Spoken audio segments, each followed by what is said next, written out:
Sa bawat lipunan, ang politika ay ang isa sa pinakamaingay na arena ng mga pampublikong pag-uusap. Nagtatalo ang mga tao tungkol sa mga lider, mga patakaran, mga ideolohiya at direksyon ng bansa. Puno ng debate ang mga social media feeds. Nagiging parang war zone ang mga comment section. At minsan, pati ang mga family gatherings ay nauuwi sa maiinit na mga talakayang pampolitika. Halos lahat ay may opinyon, at marami sa kanila ang nagpapahayag ng kanilang opinyon ng may matinding kumpiyansa na parabang ang pananaw nila ay tiyak na tama.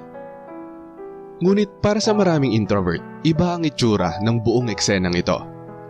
Ang mga introvert ay likas na mas maraming oras ang ginugugol sa pagmamasid kaysa sa pagsasalita. Sa halip na agad sumabak sa mga argumento, mas pinipili nilang obserbahan ang mga patterns sa pag-uugali ng mga tao, makinig ng mabuti kung paano ipinapaliwanag ng iba ang kanilang mga paniniwala, at mag-reflect muna bago bumuo ng sariling konklusyon.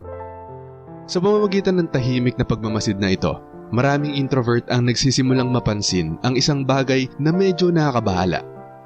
Na malaking bahagi ng mga opinyong pampolitika ng mga tao ay hindi nagmumula sa maingat na pag-iisip o malalim na pag-unawa. Sa halip, kadalasan ito ay nauhubog ng emosyon, katapatan sa grupo, pressure ng lipunan, o simpleng impluensya ng mga pinakamalalakas na boses sa paligid. Sa paglipas ng panahon, napapaisip ang maraming introvert at nagiging mapagduda sila. Hindi sa politika mismo, pero sa opinyon ng publiko tungkol sa politika. Para sa kanila, ang opinyon ng publiko ay minsan hindi na naghahanap ng katotohanan. Minsan ito ay parang malakas na agos ng lipunan na humihila sa mga tao upang ulit-ulitin ang mga ideyang hindi naman nila tunay na nasuri o napag-isipan ng mabuti. Sa madaling salita, ang opinyon ng publiko ay maaaring maging isang bitag. Narito ang 5 psikolohikal na dahilan kung bakit tahimik na nakikita ng maraming introvert na hindi maaasahan ang karamihan sa mga opinyong pampolitika ng mga tao, at kung bakit maingat sila kapag pumapasok sa mga diskusyong may kinalaman sa politika.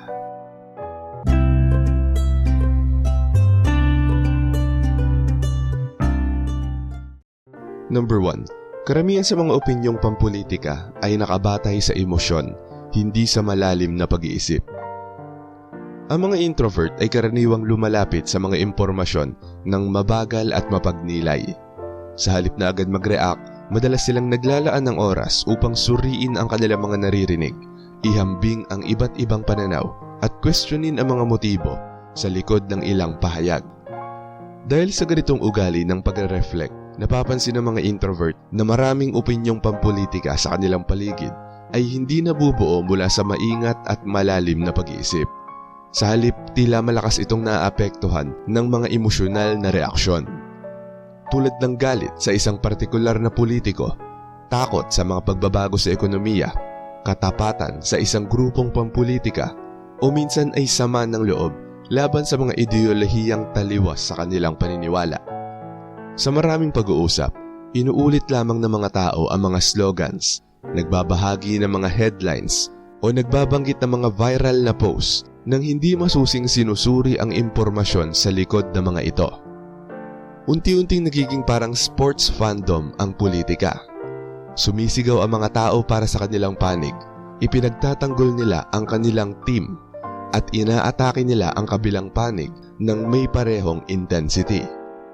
Sa pananaw ng isang mapagnilay na introvert, ang ganitong pag-uugali ay hindi palaging kapareho ng isang makatwirang debate.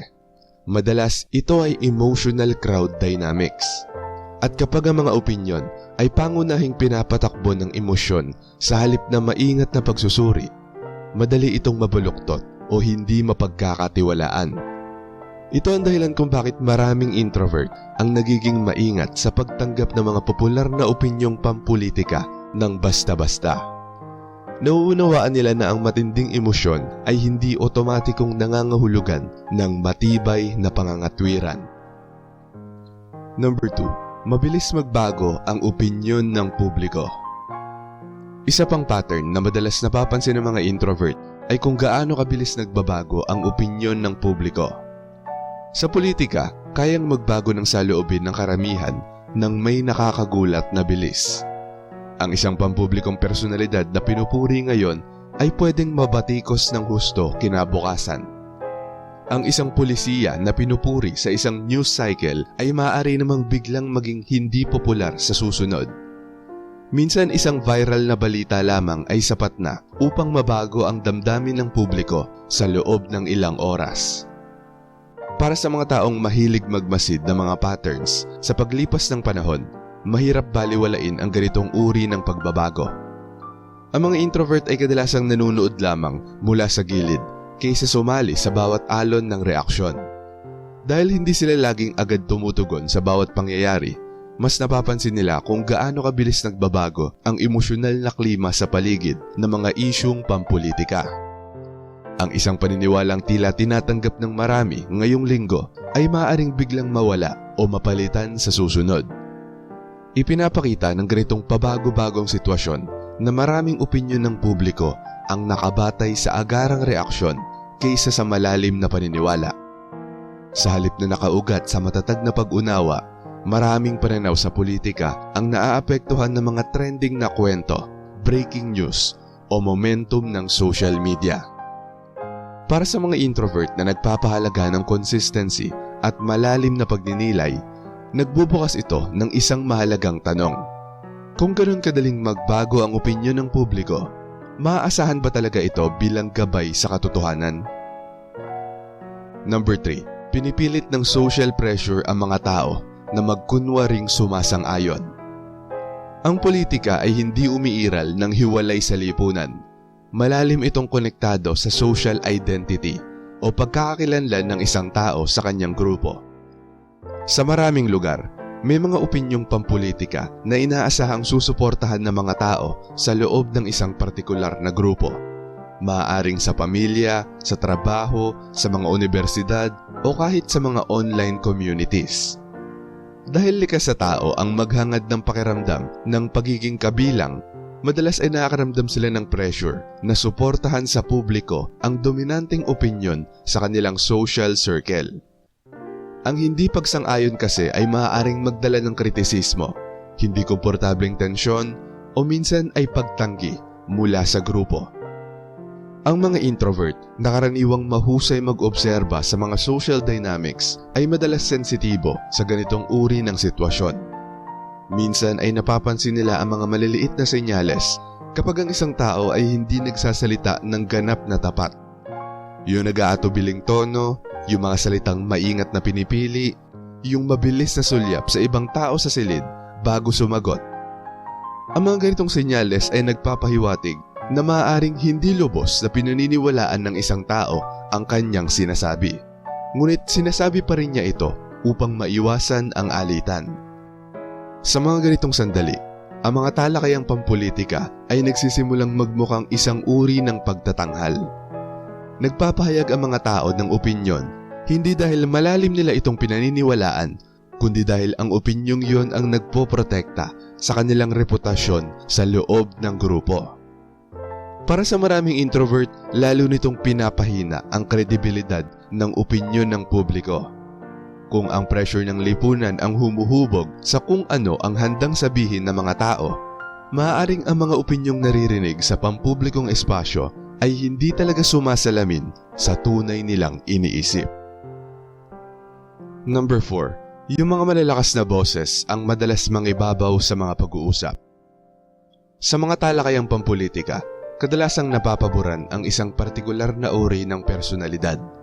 Yung mga taong nagsasalita ng may matinding kumpiyansa, yung mga taong agresibo sa pakikipagtalo, at yung mga taong komportabling sumingit sa mga usapan at dominahin ang buong diskusyon. Ang mga ganitong tao ang kadalasang nagiging pinakaangat na boses sa mga debate tungkol sa politika. Ngunit ang kumpiyansa at lakas ng boses ay hindi otomatikong nangangahulugan ng karunungan. Napapansin ng maraming introvert na ang pinakamalalakas na boses sa mga diskusyong pampolitika ay hindi naman palaging ang pinakamay alam. Sila lamang ang pinakakomportable na paulit-ulit at matapang na ipahayag ang kanilang pananaw. Sa mga crowded na debate, tulad ng mga television panels, social media threads, o mga usapang panggrupo. Yung taong pinakamaraming magsalita ang kadalasang nakakahubog ng direksyon ng pag-uusap. Samantala, ang mga mas tahimik na tao na maaaring may mas malalim na pananaw ay kadalasang nananatiling tahimik. Maaaring dahil ayaw nila ng alitan o dahil mas gusto nilang mag-isip muna ng mas matagal bago magsalita. Dahil dito, ang opinyon ng publiko ay maaaring mas nauhubog ng visibility o kung sino ang mas napapansin kaysa sa lalim ng pag-unawa. Ang malakas na boses ang nagtatakda ng tono ng pag-uusap at sa paglipas ng panahon, nagmumukhang mas dominante ang kanilang pananaw dahil sila ang mas madalas na naririnig. Para sa mga introvert na nagpapahalaga sa maingat na pangangatwiran, ang ganitong dynamics ay maaaring magmukhang mababaw o baluktot ang mga diskusyong pampolitika. At number 5, ang mentality ng karamihan ang nagpapahina sa malayang pag-iisip. Marahil ang isa sa pinaka-nakakabahalang pattern na napapansin ng mga introvert sa mga kapaligirang pampolitika ay ang power ng crowd mentality. Malaki ang impluwensya ng mga grupong kinabibilangan ng isang tao sa paraan ng kanyang pag-iisip. Kapag ang isang tao ay nagsimulang makilala ang sarili bilang bahagi ng isang panig ng politika, madalas ay unti-unti niyang ina-adapt ang mga wika, mga saloobin at mga palagay ng grupong yon. Pare-pareho ang mga argumentong ginagamit, pare-pareho ang mga linyang inuulit, pare-pareho rin ang mga narrative na ipinagtatanggol.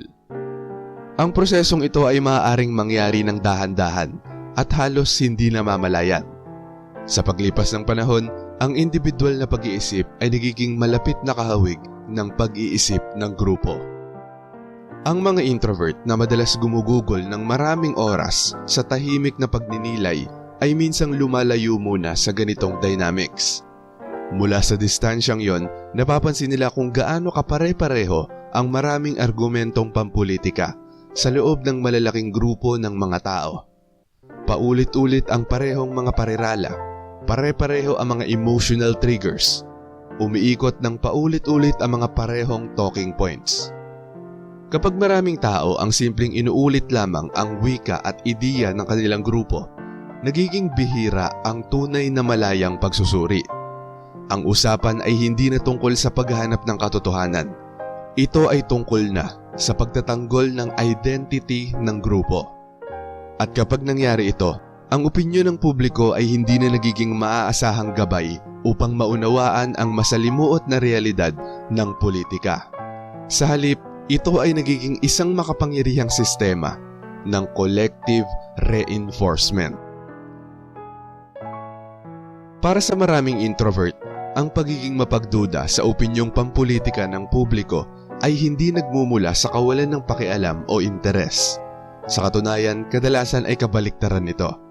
Dahil ang mga introvert ay madalas na maingat na nagmamasid sa pag-uugali ng mga tao. Nagiging mas mulat sila sa mga psikolohikal na puwersang humuhubog sa kolektibong pag-iisip, tulad ng emosyon, pressure ng lipunan, katapatan sa grupo, at impluensya ng mga dominanteng boses. Kapag nagsama-sama ang mga puwersang ito, ang opinyon ng publiko ay maaaring lumayo sa maingat at makatwirang pag-iisip. Nagiging mas maingay ang mga debate sa politika, mas padalos-dalos ang mga reaksyon, at mas nahahati sa mga kampo o grupo. At sa gitna ng ingay na yon, madaling mawala ang tunay na pag-unawa.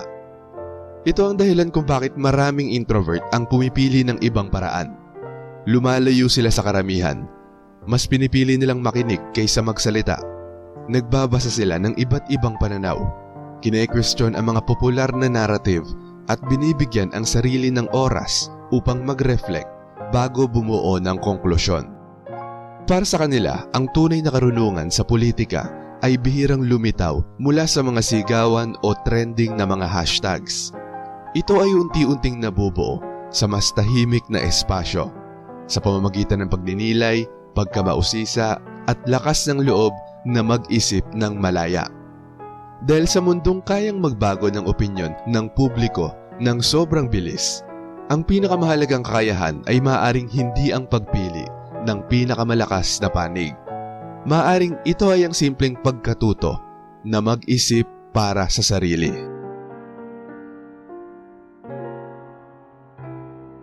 Shoutout sa mga nanood at nag-comment sa bagong upload na to. Shoutout kay Marie the Lightworker.